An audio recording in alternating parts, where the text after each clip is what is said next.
안녕하세요. 청소년 문화론 제4강을 시작하도록 하겠습니다. 여러분 수업을 잘 듣고 계시나요? 벌써 이제 4강입니다. 우리가 청소년이란 무엇인가를 이제 지난 시간에 우리가 좀 배웠고, 문화라는 것에 대해서 일반론을 좀 배웠어요. 그렇다면 이제 청소년의 여러 가지 이 문화들이 이 영역별로 있을 텐데, 이제 청소년이 학교 문화를 지난 시간에 봤죠. 그 이후에 이제 청소년들은 특히 이 또래 문화가 발달되어 있습니다. 다른 세대들도 예를 들어서 뭐 성인들도 또래 문화가 있죠. 그러나 이제 청소년기의 또래 문화는 상당히 이제 다른 문화하고는 좀 그 속성이 다르다. 이렇게 볼 수 있습니다. 청소년 또래 문화의 이제 순서를 보면, 또래 집단의 개념과 기능을 보고요. 다음에 또래 집단이 어떻게 형성되는데 그 요인이 무엇이냐. 그리고 또래 집단을 유형별로 분류해 볼 수도 있습니다. 그리고 청소년 또래 관계의 영향을 보고요. 또래 집단의 거부가 있어요. 또래 집단으로부터 거부를 당하면 이제 이게 집단 따돌림입니다. 여긴 성인의 경우에도 집단 따돌림이 있죠. 그러나 이제 청소년기에 또 집단 따돌림은 성격이 좀 다릅니다. 그래서 우리가 이제 또래 집단의 개념과 기능을 한번 보면요. 어떤 개념을 잘 잡아야지, 어떤, 거기에서 어떤 기능들이 나오죠. 기능이라는 거 어떤 역할, 일, 이런 건데, 우리가 친구라는 것을 우리가 보통 벗이라고 하죠. 벗이라고도 하는데, 비슷한 또래의 사람을 부를 때 우리가 이제 친구, 그리고 벗이라고 한다. 그런데 그 또래들끼리의 집단을 이루고 있다. 어떤 이제 학교 같은데 같이 학교 생활을 하거나 아니면 또 청소년기에 만나는 자기 또래의 사람들을 또래 집단이다. 이렇게 하는 것이죠. 보통 벗이라 하면 이제 오래 두고 정답게 사귀어온 벗이다. 이제 이런 것을 친구로 우리가 명명을 하죠. 그래서 보통 수용하고 존중하고 신뢰를 바탕으로 해서 즐거움도 나누고 어떨 때는 뭐 꼭 즐거움만 나누는 게 아니에요. 약간 슬픔도 같이 나누고 이렇게 공유하는, 그리고 또 어려울 때 도움도 주고 하는, 주고 또 도움을 받기도 하는 그런 관계가 친구라고 볼 수 있죠. 어, 또래 집단은 이제 이러한 비슷한 연령대의 친한 친구들의 모임, 주로 이제 큰 집단은 아니고, 어, 소집단으로 볼 수 있겠죠. 학교에서도 모든 친구들을, 학교 동기들을 다 어떤 친한 친구로 되기는 힘들잖아요. 그래서 약간 그 학교를 전제로 하지 않고 본인과 친한 친구의 소집단이다. 이렇게 보면 되겠습니다. 그리고 연령이 비슷한 사람들의 집단이다. 당연한 게 하겠죠. 그 학교에서 주로 만나니까. 청소년기에는 주로 학교에서 만나게 되죠. 그러면 학령이 거의 비슷하게 들어가죠. 그러니까 연령이 비슷하고, 과거의 베이비붐 세대에서는요, 상당한 많은 학생들이 있어서 각 마을에도 상당히 친한 친구들이 많이 자연스럽게 형성이 됐습니다. 마을별로도. 그런데 지금은 좀 그게 약간 옅어졌죠. 특정한 장소에서 동일한 행동을 하는 집단이다. 이제 대부분 학교에서 만나니까 뭐 수업도 듣고 같이 동아리 활동도 하고, 그래서 어떤 특정한 장소에서 동일한 행동들을 많이 반복적으로 하고 그런 과정에서 마주친다는 거죠. 사회적 동조성과 우정을 바탕으로 형성된다. 이제 그들만의 어떤 문화들이 있어요. 사이버 문화도 있고, 뒤에서 보겠지만, 이런 이제 그 우정을 그런 데서 형성하기도 한다는 것이죠.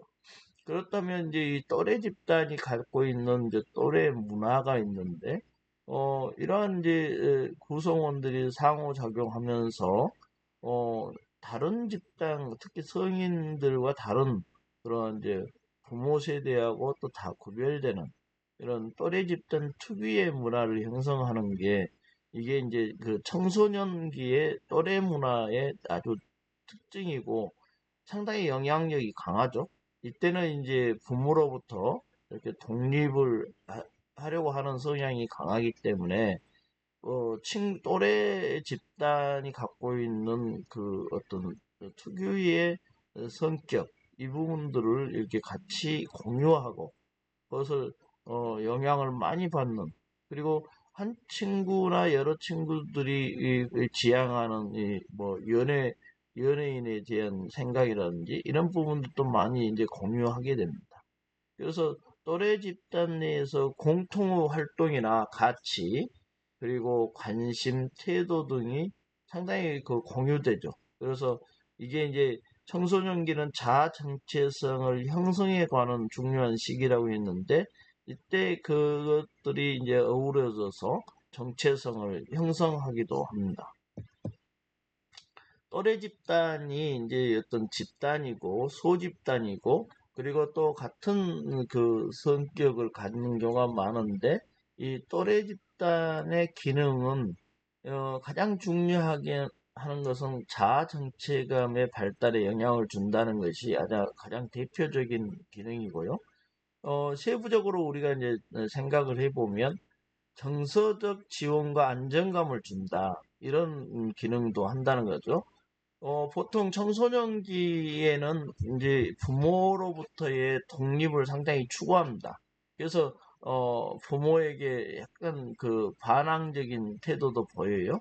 그런 이유는 부모 세대의 가치관과 다른 본인들만의 가치, 그 자유 욕구, 그리고 그 가치를, 상당히 이제 어, 따르는, 그리고 그러한 이제 가치로 존재로서의 나도 일종의 자아 정체감을 형성해야 되기 때문에 그런 부분들에서 이제 가장 친한 친구들과의 어떤 여러 가지 소통, 그리고 친밀감, 소속감, 이런 것들을 느끼면서, 이제 독립적인 자아가 상당히 이제 심리적으로 안정감을 찾는 그런 기능도 한다는 거죠. 그 중거 집단으로서의 역할은 어떤 것을 비교 평가하죠. 보통 이제 청소년기는 상당히 민감하죠. 그래서 비교 평가에 민감하고 또 동조가 가장 강한 시기입니다. 약간의 미숙하지만 그러나 비논리적이라 할지라도 동조가 상당히 강한 시기다. 그렇다면 이제 성격 형성과 사회성 발달에도 상호 영향을 미칩니다.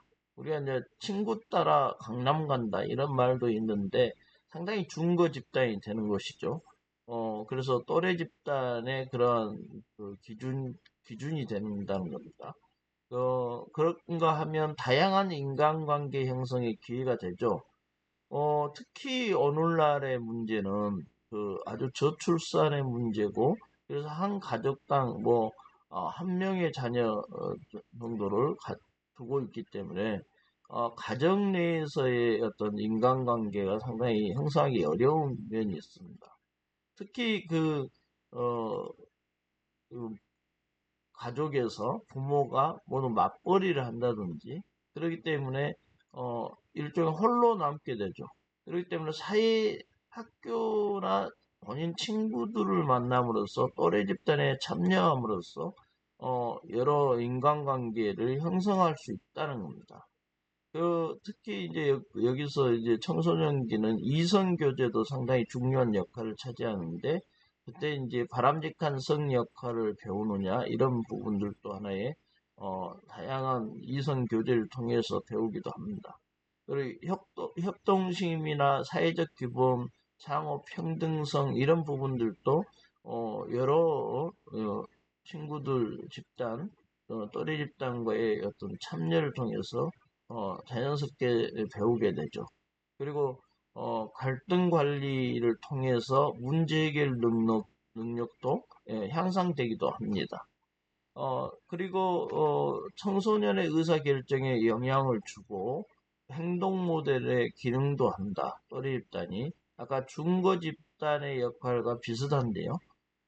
부모와의 특히 갈등 관계에 있거나 부모가 아까 맞벌이나 아니면 어, 이혼율도 상당히 높기 때문에 이혼하거나 그리고 또 부모가 사별을 통해서 부모가 없는 경우도 있죠. 그럴 때 이런 또래 집단에 상당히 미치는 영향력이 크고 그게 이제 의사 결정을 하는데도 상당히 이제 도움을 준다는 것이죠. 또래 집단이 그러면 어떻게 형성이 되느냐? 보통 세 가지 차원에서 근접성, 그리고 유사성, 그리고 지향성 이렇게 세 가지 차원에서 또래 집단의 형성의 요인들, 일종의 또래 집단이 어떻게 형성되는지를 한번 살펴보면 근접성은 당연하겠죠. 우리가 이제 그 거주지가 상당히 근접돼야지 같은 학교를 다니고 같은 학원을 다닐 가능성이 많죠. 그렇기 때문에 많은 만남을 가지게 되고 그런 과정에서 자연스럽게 일단 만나게 되겠죠. 서로 만나고 자주 반복해서 서로 소통을 해야지만 어, 또래 집단이라는 게 형성이 되겠죠. 그래서 근접성이 하나 있을 거고, 유사성이 또 있어야 되겠죠. 아주 다르면, 환경이 아주 다르면 서로 다른 이제 또래 집단을 형성할 텐데, 같은 또래 집단을 하나의 또래 집단을 형성하려면 성격이나 취미, 신체적 조건, 이것도 상당히 중요합니다. 이런 것들이 이제 어느 정도 유사해야 될 것이고, 특히 부모의 사회 경제적 배경이 중요한데, 이것은 어떻게 보면 거주지 근접성과도 약간 관련이 있겠죠. 부모가 약간의 이제 뭐 부유한 층이면 거기에 맞는 그 동네 거기서 살 것이고 그렇지 않으면 이제 좀 더 이렇게 어, 가난한 지역에서 사는 경우도 있죠. 결국은 근접성과도 약간 연결되는데 부모의 사회 경제적 배경이 상당히 이제 또 영향을 끼친다는 거죠. 그리고 또 특히 성적이 좋은 친구들끼리만 또 이렇게 어울리는 그룹이 있죠. 그렇기 때문에 성격 등도 약간 영향을 미친다. 한국의 경우에는 이렇게 조사를 해보면 성격과 취미가 유사한 경우가 상당히 많고 또 성적 등 아까 우리가 대학 입시라는 것이 학교 문화에서 봤듯이 우리나라는 대학 입시 제도가 블랙홀과 같은 역할을 하고 있다. 그렇기 때문에 성적 등이 유사하면 또 거기에 맞춰서 또래 집단이 형성되기도 합니다. 이건 상당히 한국적인 어떤 특수성을 가지고 있다. 그렇다는 거죠. 그리고 지향성을 우리가 보면, 이것은 어느 정도 이제 친구라는 것은 오래 사귀는 것이라고 했으니까, 자신과 활동하는 성향이 같은 친구들과 이렇게 많은, 교류를 하면서 그 지향성이 같기 때문에 계속, 친구로서 유지되기도 한다는 것입니다. 그래서 또래 집단이, 예, 여러 가지로 이제 분화되기도 하겠지만, 결국은 지향성도 어느 정도 같아야 된다. 그런 경우죠. 이걸 이제 또 초등학교, 중고등학교, 대학원으로 이거 나눠서 한번 보기도 했어요. 초등학교 같은 경우 보면 이제 기초 학습을 해야 되니까 학업 능력을 중심으로 해서 또래 집단이 형성되더라. 근데 중고등학교 가서는 약간 학업 외에도 다양한 요인들이 가미되더라. 그런 거고, 대학교, 대학원에 가면 다시 이제 여기는, 공부에, 학업을 통해서 이제 직장, 거기에 자기의 직업을 가지려고 하는 그런 성향이 강해서 다시 능력 중심으로, 또래 집단이 형성되더라. 이렇게 보는 것이죠.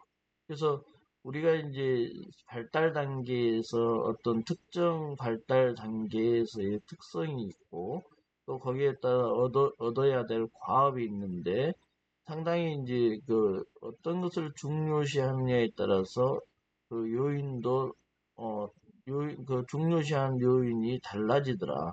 그래서 아까 이렇게 근접성, 유사성, 지향성을 가지고도 약간씩 이제 그 강조점이 또래 집단이 형성되는 어떤 그 결정적 요인은 상당히 좀 달라지기도 하더라. 그렇다는 겁니다. 우리가 이제 또래 집단도 몇 가지로 나누어 볼 수도 있죠. 그래서 이제 어느 위주로 또래 집단을 형성하느냐를, 그리고 또 그러한 특수성이 어떻게 가지고 있느냐, 특성을 어떻게 가지고 있느냐를 볼 실력이 있기 때문에 분류를 하는 것이고, 그 분류를 한다는 것은 기준이 있어야 된다. 그러면 기준이 보통 인기도를 이렇게 기준으로 해서 우리가 이스트라는 학자가 분류한 거예요. 이렇게 분류해 보면 또래 집단의 분류를 이렇게 5가지 정도로 분류를 했습니다. 그리고 이제 가장 인기형이 있고, 보통형이 있고, 고립형이 있고, 거부형이 있고, 혼합형이 있다. 이렇게 분류를 한 겁니다. 그래서 가장 인기형은 당연히 이제 청소년기에는 그 신체적 매력에 상당히 이제 민감하죠. 그리고 또 거기에 따라서 이렇게 선호도 달라질 수 있습니다. 그래서 신체적으로 약간 매력이 있는 사람을 상당히 인기를 주죠. 그리고 행동도 상당히 이제 그 리드를 하는 친구, 활발한 친구, 소통력이 강한 친구들이 인기가 많이 있죠. 그것이 이제 지도력이라고도 볼 수도 있는데, 유머 감각이 또 있는 친구들, 그리고 상당히 사교적인 친구들이 인기가 있게 됩니다. 그래서 인기형이 있고요. 또 보통형이 있습니다. 이것은 이제 가장 많겠죠. 왜냐하면 청소년의 절반 이상이 속해 있는 그룹이라고 볼 수 있습니다. 무난한 보통 청소년이라 볼 수 있죠. 이런 쪽이 가장 많이 이렇게 형성을 합니다. 그리고 고립형이 있습니다. 잘 지명되지 않죠. 또 상당히 이제 위축된 성격을 가지고 있기도 합니다. 이런 친구들의 모임은 약간 불안하고 또 우울증을 가지고 있기도 합니다. 이때 이제 불안은 상당히 이제 약간 그 안 좋은 쪽의 불안이겠죠. 우리가 약간의 불안을 가져야지만 생존 본능이 작동하기 때문에 불안이 아주 나쁜 것은 아닌데, 어느 정도 여기서 말하는 불안은 역기능적인 불안이다. 이렇게 이해하시면 됩니다. 그리고 거부형을 보면 우리가 이제 신체적, 언어적 공격이 상당히 많은 형이다. 여기에는 상당히 이제 일탈 문제가 지니고 있겠죠. 그래서 보통 약물 남용을 한다든지 이 청소년 시기에 비행을 함으로써 이런 이제 그 상당히 거부형들이 있습니다. 이 그룹은 이제 심각한 적응의 문제가 있죠. 그래서 여러 가지 이 여린 아이들과 어울리는 경우도 있습니다. 그래서 괴롭히기도 하고 상당히 이제 거부형으로 분류를 합니다.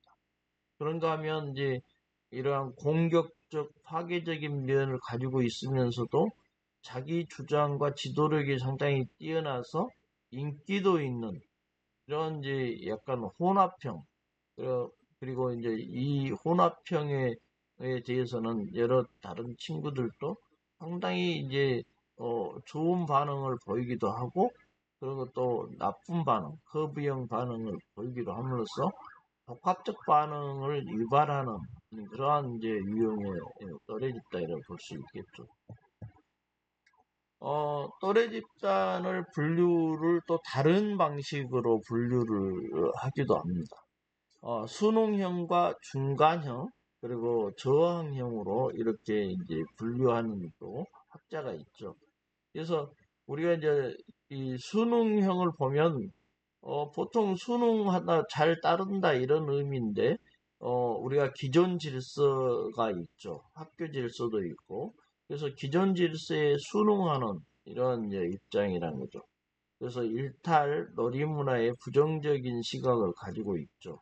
그래서 쉽게 일탈적인 행위를 하지 않고 이 대부분 특히 우리나라의 경우에는 대학 진학을 목표로 열심히 공부하는 세력이라고, 일종의 집단이라고 볼 수 있죠. 그게 이제 보통 제일 많다는 다른 학자 분류에는 보통형에 해당될 수도 있습니다. 그런가 하면은 이제 열심히 이 공부하는 측면이 있고 수능형 중에는 또 반대적으로 무기력한 학생들도 존재한다는 거죠. 뭐 아무 공부도 안 하면서 수능만 하는 거죠. 어, 이런 경우에 이제 수능형은 지배 문화에 편입되고 기성세대와 조화를 이루는 것은 잘한다는 것이죠. 대부분 여기 많이 있기 때문에 대부분은 이제 아주 사회화 잘 돼서 사회생활도 무난하게 잘 하는 이제 그런 특수성을 가지고 있다는 겁니다. 그런가 하면 또래 집단의 중간형 정도가 있는데 당연히 이제 수능형과 저항형의 중간 성향이다 이렇게 볼 수 있겠죠. 여기는 적정 수준의 규칙을 준수하고 크게 일탈하지 않는다 이렇게 봐서 어느 정도 일탈 행위도 한다는 거죠. 그래서 어느 정도 그 질서에 위배되는 행위를 좀 하면서 어, 반항은 하지만 가장 큰 뭐 일탈행위, 아주 대규모의 사고를 치지는 않는다는 겁니다. 그래서 적정한 수준의 규칙을 준수한다는 거죠. 당연히 이제 원만한 교우 관계도 형성을 하고요. 그리고 중간형이기 때문에 여러 가지 유형이 있겠죠. 그럼에도 불구하고 이제 두 가지는 당연히 수능형 쪽으로 이렇게 기울어진 또래 집단이 있는 반면 또 굉장히 저항형을 추종하지만 저항형은 되지 않는 저항형 추종형의 형태의 또래 집단도 있을 수 있다는 겁니다. 그 위에 다양한 그 유형이 있을 수 있겠죠. 이렇게만 양쪽으로 나누어 보면 대표적으로 수능형 쪽 그리고 저항형 쪽 추종형이 있다는 겁니다. 저항형을 보면 당연히 이제 규범에 적응하지 못하고 일탈하는 집단이겠죠. 다른 학자가 분류하는 건 거부형에 좀 가깝다고 볼 수 있겠죠. 학업에 관심이 없고 유흥을 쫓죠. 그래서 그것도 학교에도 자주 빠지고 그러겠죠. 그래서 무기력하며 잠에 취해 있다. 뭐 공부에 관계없기 때문에 계속 학교 오면 잠을 자는 친구들이 있다는 거죠. 학교 행사에 상당히 비협조적이겠죠. 그리고 심지어는 교사와 적대적 관계를 형성하면서 뭐 여러 가지 문제를 일으키기도 합니다. 그리고 우리가 이제 청소년기에 하지 말아야 하는 행동, 상습적 흡연을 한다든지, 음주를 한다든지, 또 여러 가지 비행 등을 저지른다든지, 이렇게 함으로써 이제 저항형으로 분류되는 또래 집단이 있다는 겁니다. 우리가 이제 청소년의 또래 관계의 영향을 살펴보면, 이렇게 이제 또래 집단을 형성하고 또래 문화가 이렇게 생기면서 긍정적인 영향도 있고 또 부정적인 영향도 있을 수 있습니다. 또래 관계가 이제 청소년들의 인간관계가 급격히 확대된다는 거죠. 저번에는 이제 계속 이 가정 생활을 하다, 그리고 또 초등학교에, 어, 아주 어린 6학년도 학년기에는 이제 정신이 없기 때문에, 공부하는데 정신이 없고, 특히 인간관계를 서로 간에 이제 어, 서로 비교하고 또 공유하고 이런 게 좀 낮다가 약간 청소년기를 들어오면서는 이제 특히 사이버 세계에서 만난 친구들도 좀 많고 또 오프라인에서도 서로 관심사를 공유하고 또 친밀한 관계를 형성하고 유지하는 것들이 이제 쭉 자연스럽게 이렇게 만나는 청소년들도 그리고 자기의 성향에 따라서 많아진다는 거죠. 그래서 이게 이제 특히 사이버 세계가 등장하면서 가상 공간 그리고 가상 현실에서의 만남을 가지고 그것을 또 오프라인에서 만나기도 합니다. 그래서 청소년들의 인간관계가 급격히 확대되죠. 그리고 약간 사회인이 되고 성인이 되면 사회적인 압력이 있어요. 우리 직업에 들어왔을 때는 이 직업 문화를 따라야 된다. 그래서 사회적 압력이 상당히 있죠. 근데 청소년기는 일단 그 학업 외에는 좀 약간 자유로운 측면이 있습니다. 그래서 선택적으로 내가 나의 성향과 맞는 나의 어떤 가치관과 맞는 사회적 압력이 없이 자발적으로 선택해서 또래 관계를 유지할 수 있는 이제 그런 좀 장점이 있죠. 그리고 자신의 가치를 확인하죠. 친구 또래가 거울 역할을 하는 거죠. 그래서 또래를 보면서 이렇게 비교한다는 거죠, 자기들. 그래서 자신의 가치를 확인하고 또 이렇게 비교의 증거가 될 수도 있다. 그래서 그런 가치를 확인하는 그런 역할도 한다는 겁니다. 그런가 하면 약간 부모로부터 독립을 하기 때문에 어, 그렇다면 약간 이제 불안의 요소들이 끼어드는데 그런 불안을 잠재우고 정서적 유대감을 가지게 하는 역할도 한다는 거죠. 또래 집단에 참여함으로써 가치관과 태도, 취미 등을 공유하면서 정서적 유대감을 이렇게 계속 형성해 간다. 그런 이제 것은 긍정적인 영향이다. 그리고 심지어는 이제 부모하고의 고민을 상담하지 않고 오히려 문제가 있거나 어떤 본인에게 어떤 부작용이 있는 경우, 어떤 부적응의 문제가 있는 경우 서로에게 또래 상담자가 된다는 겁니다. 그래서 고민을 나누는 1순위가 결국 친구라는 거죠. 거기에 또 또래 집단, 또래 관계에 있는 친구와의 상담을 해본다는 거죠. 그런 면에서는 상당히 이제 긍정적인 영향을 미치는데, 또 부정적인 영향도 미친다는 겁니다. 그만큼 결속력이 강하기 때문에 부정적 또래 집단에 소속하게 되면 부정적 정체감을 초래하게 되죠. 그리고 당연히 그릇된 가치 의식을 창출하기도 합니다. 심지어는 비행이나 범죄 행동에 동조할 수도 있어요. 이것은 이제 인정받기 위해서 그 집단이 추구하는 그런 나쁜 행위를 같이 하는 거죠. 같이 동조해서 하는 경우가 있습니다. 또 또래 집단으로부터의 거부를 이게 이제 집단 따돌림을 당하기도 한다는 거죠. 어, 또 따돌림을 하기도 한다는 거죠. 그런 또래 집단에 들어가면. 그래서 이러한 이제 부정적인 영향이 있고, 특히 이제 부정적 정서, 이렇게 외로움이나 열등감들이 더 확산될 수도 있다. 그리고 무단 결석을 하고 낮은 학업 성취도, 공격성, 이상 행동을 보이게 되는데, 이런 것들은 또래 집단의 어떤 그 성격에 따라서 이렇게 그 안 좋은 방향, 부정적인 방향으로 더 영향을 받기도 한다는 겁니다.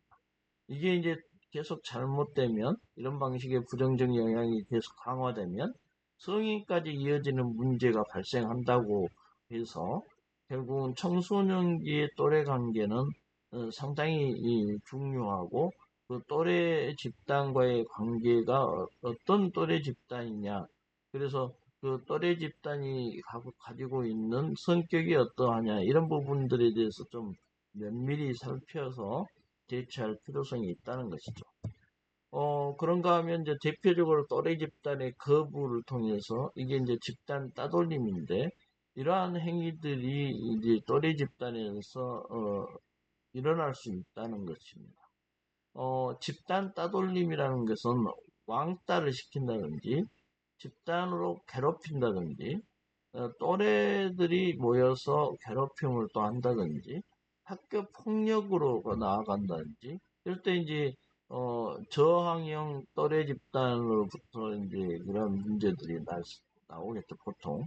그리고 한 명 또는 그 이상의 사람이 한 사람을 대상으로서 의도적으로 부정적인 행동을 하고 그것을 이제 집단들이 따라서 여러 가지 이제 그 한 사람을 대상으로 해서 부정적인 행위들을 계속 행하는 거죠. 특징을 보면 힘의 불균형에 의해서 이제 집단 따돌림이 발생하기도 하고요. 고의적이고 공격적인 행동을 하면 그걸 따라하는 아까 그 동조하는 그런 무리들이 있어서 결국은 집단 따돌림을 하기도 하죠. 이게 이제 단발성이 아니고 지속적이고 반복적으로 하는 그런 것들이 나타납니다. 그런가 하면 이제 집단 따돌림의 유형을 한번 보면 여러 가지가 있어요. 뭐 언어적인 협박, 협박은 어떤 두려움을 느끼게 할 정도의 위협력을 행사하는 언어적인 부분도 있습니다. 그래서 협박이 있고요. 욕설이 있습니다. 청소년들이 본인들만의 욕설이 있죠. 그래서 그 욕설을 한다든지, 따돌리는 것, 그 친구만을 배제하는 그런 따돌림이 있고, 갈취하는 유형도 있어요. 뭐, 돈을 뺏는다든지, 여러 가지 이제 그 데이터를 뺏는다든지, 이런 부분들도 갈취에 해당됩니다. 그리고 폭력은 당연히 계속 수반되기도 하고, 심지어는 감금 행위도 합니다. 강제 심부름은 많은 유형에 들어가죠. 강제 심부름 방식도 상당히 많이 씁니다. 친한 척 하면서 계속 괴롭히는 거죠. 심부름 시키고. 사이버 불링은 그야말로 이제 사이버를 통해서 여러 가지 이제 가상 공간에서 이루어지는 괴롭힘입니다. 그 밑에 이제 보면은 사이버 불링에 대해서 있는데 그 나중에 보기로 하고요. 그레이라는 학자가 관계적 따돌림 그리고 우회적 따돌림 이런 말도 썼어요. 그래서 관계적 따돌림은 보통 이제 문자로 해서 이렇게 따돌림을 하다가 또 그것이 나중에 신체적으로 이렇게 오프라인에서 따돌림을 하는 이걸 이제 관계적 따돌림이라고 이렇게 봤고요. 우회적 따돌림은 아까 얘기했죠. 이 강제 심부름 같은 것도 많이 시켜요. 우정을 가장해서 이렇게 현혹을 시키는 행동들을 많이 요구를 하죠. 이제 친하게 지내면서 계속 어떤 특정인을 계속 심부름 시킨다든지 그 친구를 이용해서 다른 나쁜 행동들을 하게 만드는 거죠. 어, 그래서 이것을 우회적 따돌림이다. 어, 우정을 가장한 우회적 따돌림을 하고 있는 것이죠. 그걸 우회적 따돌림이라고 그랬습니다.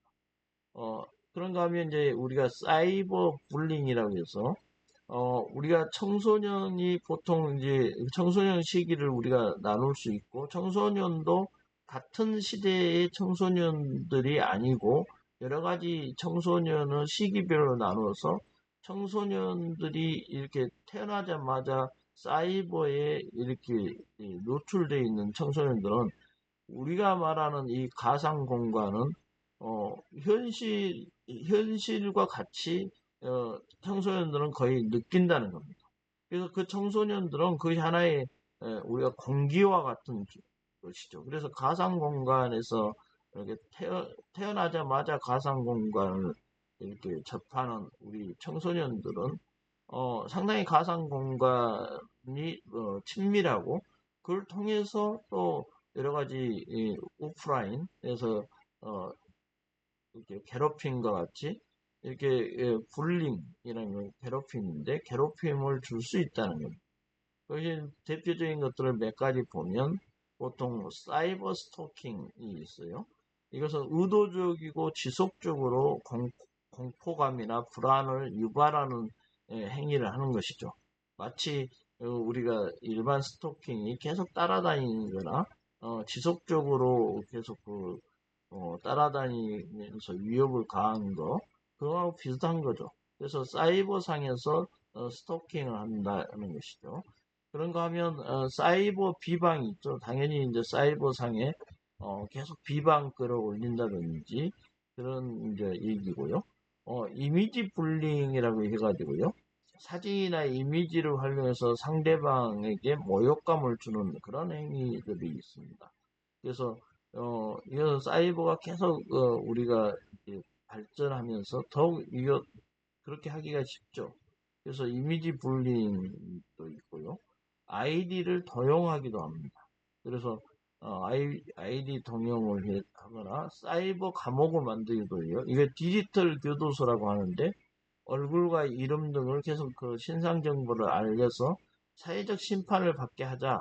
그래서 이것은 공식적인 이제 사법 체계에서 이렇게 처벌할 수 없으니 사회적 심판을 받게 하기 위해서 일종의 그 문제시하는 사람들의 얼굴이나 이름 등을 계속 알리는 거죠. 그래서 이게 거의 사이버상에서 어, 그 사람이 사회적 심판을 받아서 감옥과 같은 생활을 할 수 있게 그렇게 이제 느끼게끔 하는 것이죠. 사이버 따돌림은 개인정보 또는 신상정보를 여기도 유포해서 계속 이제 그 한 사람을 계속 괴롭히는 이런 이제 따돌림이 있는 거죠. 아니면 이 따돌림은 이런 경우도 있어요. 다 이렇게 그 초대를 해서 결국 모든 사람이 나가고 그 친구만 남겨놓는 이런 이제 방식도 또 있다고 그럽니다.